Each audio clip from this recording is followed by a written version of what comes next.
Hey everybody, welcome to this week's podcast. I want to let everybody know that I'm supposedly going to be moving in a few weeks, and if everything goes well, you'll probably see a drop-off in content for probably 2 full weeks, the week before, during, and after, I guess, so maybe stretching on to 3 weeks. Obviously there's a bunch of very amazing contributors to RetroRGB, but they do that for fun in their spare time. So I would not ever want to put pressure on them to pick up the slack of something that I do full time. So, just my apologies. Hopefully I have everybody's understanding. I haven't really taken a break in 3 years. So I feel like, a few weeks to move and get settled into a new place is fair. So, or maybe it's not. I'm sure you'll all let me know in the comments if it's not. But either way, I just wanted to give a heads up that you'll probably see a drop off in content and then it'll pick back up to normal once I'm unpacked. But I'll be doing a lot of live streams of like setting up the new office and all this stuff, but I don't want to jinx it. I'll make sure I'm in there first before I say it, but hopefully it'll all fall into place. Anyway, let's jump into the news and see what we got this week. Another order of RetroTink 5Xs went up and sold right out immediately last week. However, Mike said that there will be more batches soon. I think there's going to be another batch coming in August and another batch in September. And these are in stock when they go up on sale. They're not pre-orders. So anytime there's going to be, at least in the foreseeable few months, anytime you see a sale go up, they're going to ship pretty much immediately, and they have. Mike and Mrs. RetroTink have been packing these things and getting them out immediately, and it's really impressive to see how quickly they've shown up at people's houses. So while I'm sure there are still a ton of disappointed people that didn't get them, just be patient. There's a global part shortage, and Mike has bent over backwards to still manage to get a couple runs of product out during a part shortage. So, it stinks when you can't get the product you want, but at the same time, you got to commend the effort that's being put into this. So, just stay tuned. Pay attention to Mike's Twitter, and we'll update everybody when they go up on sale again. I don't think that fell into place the right way last week. I think I talked about the firmware update, but I wasn't sure when they were going back on sale. So always just keep an eye on RetroRGB.com as well, because I did give a few days notice before they went up on sale from when we posted this. So, just a big shout out and a thanks to Mike for making all of this happen. And if you didn't get yours, don't worry, more are coming very soon, sooner than last time. Vitor Vilela has just released another update to the Super Mario World widescreen hack. We actually missed the middle of this. So Chris had posted when this had hit beta, I think it was still private beta, and showed off a couple of screenshots of how cool it would be to play this in widescreen. And I think all of us kind of forgot to post when the first edition was released. But now Vitor released one that supports 16:9, 16:10, 2:1, 18:9, and 18.5:9 aspect ratios. So you basically could go from widescreen to really freaking widescreen. And for anybody that's unaware of this, this is not stretching the game at all. This is retaining the same vertical height and adding more gameplay space to the left and right of the screen, which is pretty incredible because that is a game changer for a bunch of games. And starting with Super Mario World, I think that's really great that we have that option. Now, Vitor also added something called pixel stretching, which is really cool because now you could select which version of the patch that you want based on, do you like the original 4:3 aspect ratio that you would have seen on a CRT? Or are you somebody that has played Super Nintendo through emulation your whole life and you prefer the square pixel look? And now you could choose. And there's no stretching. You don't have to worry about shimmering like you do in any kind of video processor or stuff like that. So I was able to use the version with pixel stretching and give it a try. And I didn't play too much of it, but it seemed really awesome. I think I could be wrong, but I believe Ron, Handlebar Gamer, played through the widescreen edition, and I don't think he found any problems with it. Maybe small stuff, but certainly nothing game-breaking. I really appreciate stuff like this, because I've always been a fan of software emulation, but I prefer to use it, just my preference, not a rule or anything, but I prefer to use it when you could do something that you can't do on original hardware, and this is definitely one of them. And one of these days, once I have access to more of my stuff and I could do a pretty cool setup, I would love to try to do like a 240p widescreen and send that to my BVM to see how this looks on a CRT in widescreen with run ahead mode turned on, so it's the same amount of latency and stuff like that. But I'll do all those tests in the the future. If you would like to do that stuff now, go right ahead. Everything is released for free. Although if you do want to support Vitor's work, the link to the Patreon is in there as well. So yeah, definitely check it out. This is really cool, and it's a big deal for not just Super Mario World fans, but fans of Super Nintendo games that like emulation, because Vitor is also looking into working on other games to make a true widescreen addition to it, to have more screen space added. So very, very cool to see this stuff. Thank you to Vitor, and I'm looking forward to really sitting down and playing through a game like this. Retro Fighters has just launched and successfully funded a Kickstarter for wireless PlayStation controllers. It's their typical Retro Fighters style of controller, so kind of feels like Xbox 360-esque, but it's for the PlayStation 1 and PlayStation 2. They don't mention Bluetooth, but they do mention 2.4 gigahertz wireless, so I'm assuming that's RF wireless, which means depending on where you live, you should be able to get some pretty good, or at least there's potential for pretty good performance out of it. If you live in a city, you're going to have way worse performance than if you live out in the middle of nowhere. And same thing with the length. They're saying it should get up to 30 feet, but if you live in the burbs, it can go a lot farther than that. If you live in the center of New York City, you probably get a good 10 feet out of it, but that's cool. They were pretty conservative, I would say, in their ratings. Same with the 10-hour battery life for it. And it comes in 4 colors: clear blue, clear green, black, and that same type of gray that's reminiscent of the original PlayStation's color. And overall, I think it's great, but I am kind of curious as to how PlayStation fans think about this. Because for me personally, I've always liked the PlayStation controller. It was never my favorite, but I always thought it was really good. But every time I pick up a PlayStation controller from any generation, I immediately get that familiar feeling.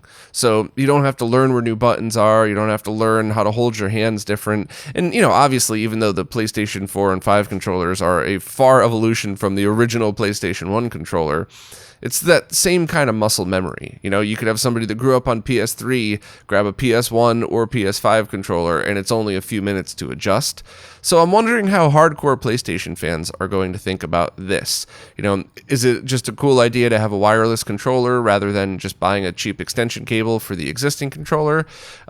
Is the ergonomics of it just slightly different, so it's going to be annoying for people that have played their whole lives on PlayStation controllers? I don't know. I'm just asking the question. So if you're a hardcore PlayStation fan, let me know.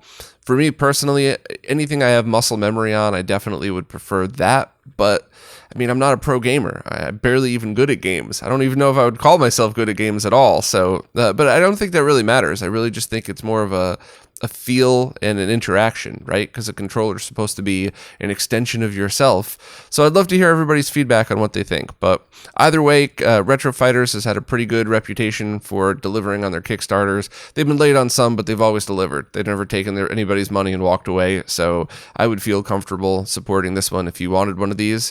And I'm looking forward to hearing everybody's thoughts. Akari has just released a beta firmware for the FXPak or SD to SNES that rolls up a lot of the additions that the community members have submitted in the past few years, as well as some bug fixes and tweaks of his own to improve those and add other things. So if you own any of these, FXPakPro, SD to SNES, any of those, I would strongly recommend upgrading and trying this out. I deliberately hung out about a week before posting on this just to see if there were any kind of bugs or things that needed to get worked over, but Akari did a great job, and I wouldn't say there's bugs, but there's the same things that you'll probably always run into. Like, you might have to turn off in-game controls for certain games and stuff like that. So it's basically the same that you might run into with any firmware, but it integrates the Super Game Boy support, save states, and a bunch of other really cool things. So this is a pretty big deal.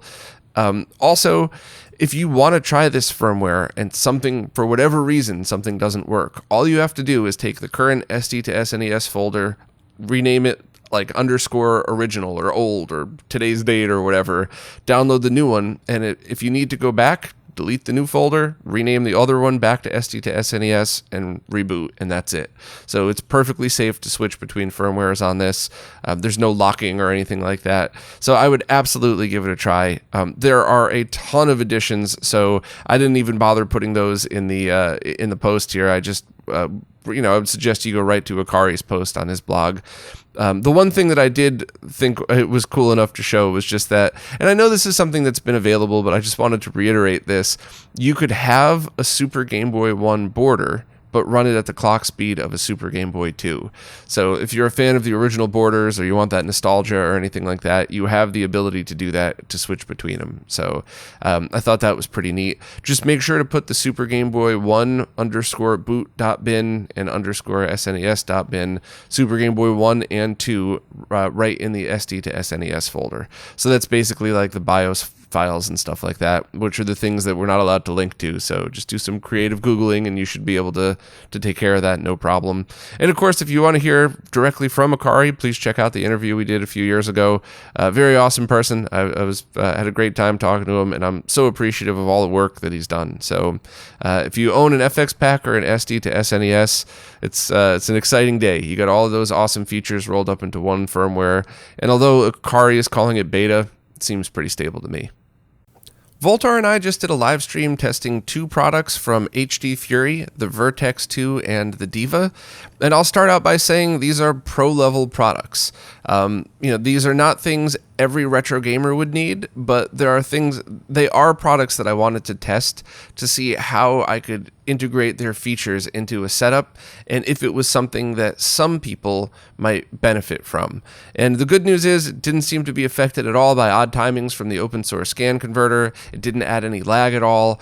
And one question that a lot of people had, it did pass true uncompressed 444 color through as long as you got the settings right. But on the other side of that, these are pro-level products. These are things that, professional streamers who do live events might benefit from, or people that just really want the utmost control over their HDMI signal. But all of the basic features, the HDMI switching, the EDID support, the inputting a 4K signal and outputting both a 4K and a 1080p for people who want, to game on your flat panel 4K TV but stream through a 1080p card. All of these features are available through very cheap devices.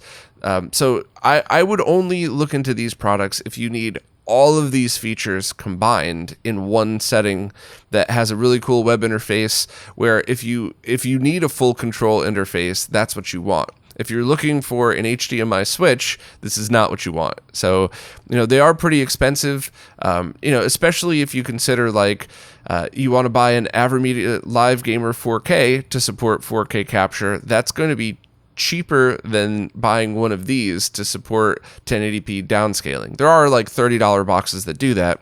So by no means am I insulting these things. I'm just saying, I think in the stream and in the post, I used the analogy of it's like a gigabit switch you buy for your house versus a managed gigabit switch, right? You'd be kind of an idiot to say, oh, well, that managed switch is stupid. Why do you need to log in to get it working? Because it's 2 completely different use cases. One, you just plug some stuff in and it works, like HDMI splitters, HDMI switches.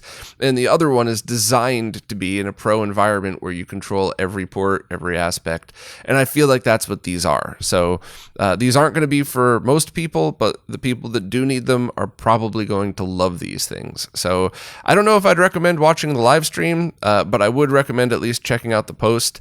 And as for the live stream, I really want to do more like this. I want to do more of, here's what it's like to look at a product that you have no prior knowledge of other than skimming through the manual before you get it. And here's what it's like to use it. Because I think a lot of people might appreciate, well, maybe not a lot, but I think a few people would appreciate the whole, this is what it's like to be a reviewer. This is what it's like to check out a product for the first time. Because I think, as you get older and as you get good at what you do for a living, most adults seem to forget that the first time that you do something, you're essentially a child doing it, because you don't have any previous experience.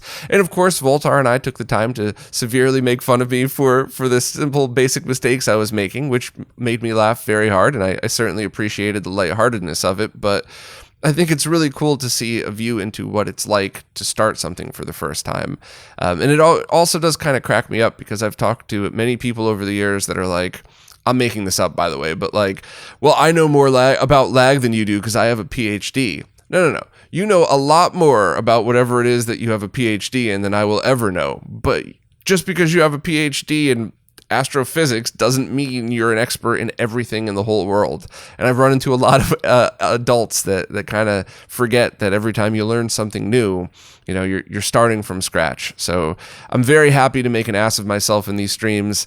I don't really care if people make fun of me for it, because it's what most people would go through if you use these products for the first time. And it also shows what else could go wrong. So I had so many problems with the EDID control, but I had no idea. Was it my laptop? It wasn't. Turned out to not be that at all. Was it the configuration file? Was it, you know, a cable? And that's something that when you're reviewing products, you got to really be careful about, because, you know, it would be horrible for me to do a review on something and say this thing stinks and find out that my setting was wrong or my cable was wrong. And I've done that once. Luckily, the product was total garbage anyway, so the one thing that I got wrong really didn't matter, because I don't think anybody should ever buy the product anyway. But that still bugs me, because I got it wrong and it wasn't their fault, and I don't ever want to do that. So I guess I'll stop rambling about this now, because I rambled for 2 hours in the damn live stream. But I'm going to be doing a lot more stuff like this, especially if I can get a setup environment that allows me to have like a bigger table to work on, so I could spread out and really do these testings in real time. But I think it's kind of cool for my fellow nerds, but I don't think it's for everybody. So I was kind of going back and forth. Do I do these streams on both YouTube and Twitch? Do I only do Twitch? You know, do I only do YouTube? And I think while I got a lot more people viewing on YouTube, I think the right answer is Twitch, because I also am not going to get a lot of views on stuff like this.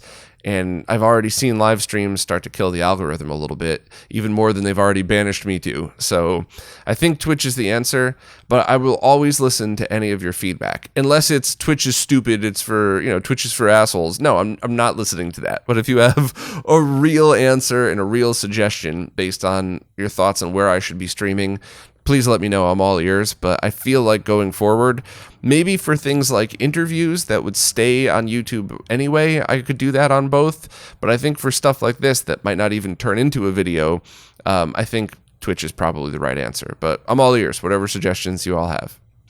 The store Phenom Mod is now accepting pre-orders on a batch of Neo SD loaders. And some quick background on the project. The Neo SD Loader is an optical drive emulator for the Neo Geo CD that was designed by Furtek. And Furtek decided that he was going to design and make a batch of these, sell them all, recoup the costs to make sure that there wasn't a loss on the project, and then open source it for other people to deal with. And that's exactly what happened. Furtek did a first run of them. They're great. There was even a semi-recent firmware update on it that added some new features and stuff like that. And then Furtek decided they were done with the project, and now it's open sourced and anybody could make them. And Phenom Mod stepped up to the plate and decided to make a new batch for people, which is cool, because I've been getting a bunch of messages in the past few months of people who really wanted one of these and they weren't able to purchase them. So, you know I say this all the time and it's probably annoying, but I'm so appreciative of developers that want to do this. Now, of course, if you're a developer and you want to keep your product closed, there's nothing wrong with that. But if you have a closed source product and you decide, okay, I don't have time to support it anymore, I don't want to deal with having a run made in a part shortage, I'm walking away from the project, that's when I really appreciate people taking the time to open source it. Because now it's not just a dead project, leaving a bunch of people scalping them on eBay and a bunch of other people really wanting them. So, if you have a product and you want to sell it, go for it. Don't feel any pressure to open source it if it's your own product that you made from scratch. But when the time comes that you're done with it, open source it to the community, or at least strongly consider it, so that things like this could happen. I think everybody kind of wins in these situations. So the only other thing to note about this, I believe this is the version that has a micro SD card extension, not an SD card extension, which means that you're able to install this and leave the CD drive in. This could be a no-cut mod that you place the micro SD in one of the vent slots, and you could decide between using original discs and the ROMs or ISOs off of a micro SD card, which is my favorite way to use optical drive emulators. I really wish more ODEs would figure out a way to have this feature. I know it's impossible on some consoles, I totally get it, but not on all. So I would really like to see this for future consoles going forward, because there are a bunch of us that have a collection of discs that they just want to continue to use. Sometimes it's nostalgia, sometimes it's OCD, where it's like, no, I want the exact original that I used to play. I definitely have a bit of that too, so that's why I'm very confident making fun of that, because that's me sometimes. Like, no, I want to use the exact thing that I had, even though it's bit for bit identical to the other thing. Like, I get that. So it's very cool that we have the option for stuff like this. So thank you to Furtek, thanks to Phenom Mod for putting a batch of these up for sale, and hopefully we'll see more optical drive emulators with the option of keeping the optical drive as well. Last week, Steam announced the Steam Deck, which is essentially a portable PC that allows you to play games that you would download from Steam. And a lot of other places covered it. I'm not going to go into detail because there's a lot of really great places that have in-depth coverage of what this claims to be, but I'll give the full basic rundown, I guess. This is a portable console, kind of Switch-esque in look and feel, but it's really designed to be a portable PC. And there's different versions available. The cheapest is $400, which comes with a 64 gig eMMC storage, and then there's a $530 version with 256 gig NVMe SSD, which should be a pretty big speed bump, and then you could just get a more expensive version for $650 with 512 gigabytes of NVMe storage in it. The expected ship date is pretty much a year from now, and that might even change depending. So I don't believe you have to put the full amount of money up front. I think you could just pay to have a reservation for one, and then they're going to charge later on. At least that's what I heard last week. Maybe it's changed since then or something, but I think that's a pretty cool way to kind of reserve yours and make sure that you could kind of go back on it. Maybe a year from now you'll go, never mind, this isn't what I thought. But either way, I think personally it looks really cool. I think if you are somebody who is a gamer on the go, this might be a really great choice, even though it's not cheap, but considering what you're getting, I wouldn't call it overpriced at all. I think it's a pretty fair price on this. The one point that Chris made in the post that I really wanted to reiterate is that while this probably will be a great emulation box, I agree with Chris's opinion that you might not want to drop $400 on an emulation box.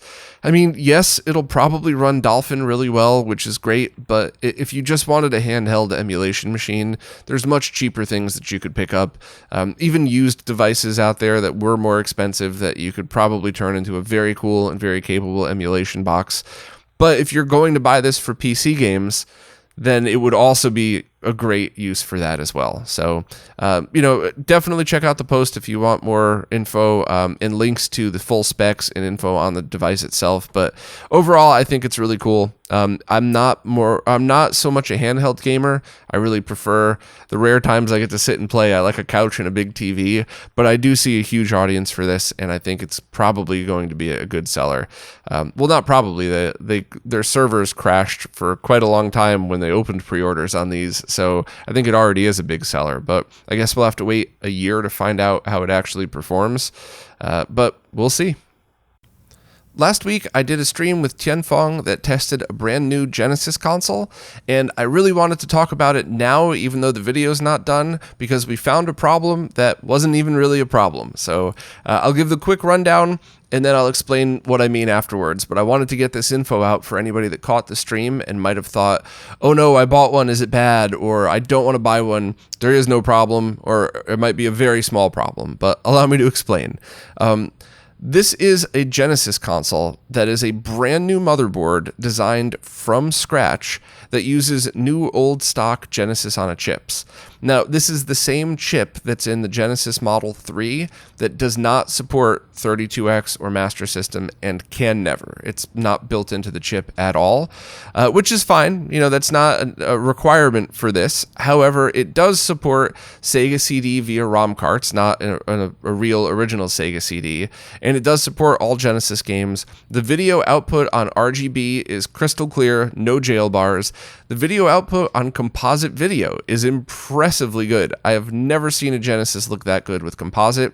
S-Video out wasn't perfect, but it's still better than composite, and I think it's a good choice for people who might have something like a consumer grade TV that doesn't go all the way up to RGB. And the one problem that we ran into is when we had a bunch of accessories connected. So a wireless controller, the HD Retrovision cables, and a MegaSD or MegaDrive Pro, it wouldn't work right. It wouldn't provide enough power. So we were afraid, we first checked a bunch of the PSUs I was using to make sure that wasn't it. But we were afraid maybe there was something wrong with the power design on the board. And the power design is perfect. The fuse that was used was just spec'd at right about the limit.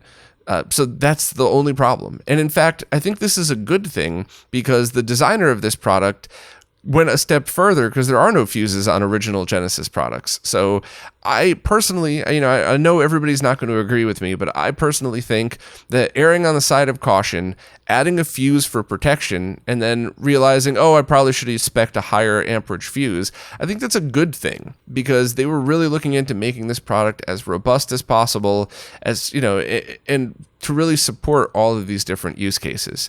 Now, the ones that they tested it with a MegaDrive Pro with a wireless controller. I don't know if they had HD Retrovisions, but if not, I'll try to send them a pair. But the one they tested was absolutely fine. So it's probably one of those things where when you buy components with tolerances in them, so you might have heard resistors with 5% or 1% tolerance. I probably got a fuse in mine that was a 5 or 10% tolerant fuse that wasn't as good as the other ones in the batch. So it's a very minor problem. You could just jump the fuse together, drop a blob of solder right on top. But I think because they took the time to add this little bit of safety protection, it should stay in. So I'm going to be ordering a new part from DigiKey. I want to make sure to show exactly what I did to switch it in case you've already purchased one that maybe had the issue, but it's a super, super easy fix. Anybody with a tiny bit of patience could do it. It's a surface mount component, but it's not the hardest thing in the world based on location. If you get tweezers and a soldering iron, you should be okay. Flux will probably help. And any of the newer ones being sold will have the bigger fuse. But I just, even though I'm going to have a video out, I'm going to basically take footage of this live stream and cut it up with white box shots and other things like direct captures and stuff like that. I wanted to mention it now just because the team that's working on this put a lot of effort into making this a quality product. And anybody that saw the stream, the conclusion was, well, they have to fix the power problem because that's a big deal. I just wanted to make sure to get the word out there. There wasn't really a power circuit problem. It was just one bad component on my motherboard, which is why I felt the need to ramble for 5 minutes about this. I don't want to ever sling mud unless it's deserved, and this is an awesome little product. It's not for everybody. It's obviously, you could get an amazing Genesis core inside the Mister. If you want original hardware with the original case that you grew up looking at, this isn't for you. But if you want something that is absolutely a real Genesis, but on a brand new motherboard with a new design, with great video output, it passed MD Fourier testing with flying colors. It's an excellent audio source. It's even got a headphone jack that sounded pretty good. So if that's the type of weird new product you're looking for, this is definitely something that you're going to want to check out. And if not, it's probably still going to be a mildly entertaining video when I get a chance to release it, hopefully this weekend or next or something like that. So I'll stop rambling about it, but I just wanted to clear that up and make sure everybody knew. I think it's an awesome product, and there really isn't anything wrong with it. There was just one misspec'd fuse that's very easy to change with a soldering iron. Well, that's it for this week. As always, thanks so much to everybody who watches, listens, plays nicely in the comments, and of course and especially thank you to everybody who supports in any way. Whether it's the monthly support services, tipping on YouTube, or even just clicking on the eBay and Amazon links and buying the same thing you were going to buy for the same price, but giving me a penny of the sale through affiliate links. It is you who's keeping all of these videos, all of this research, and everything else going. So thank you all so much, and I will see you next week.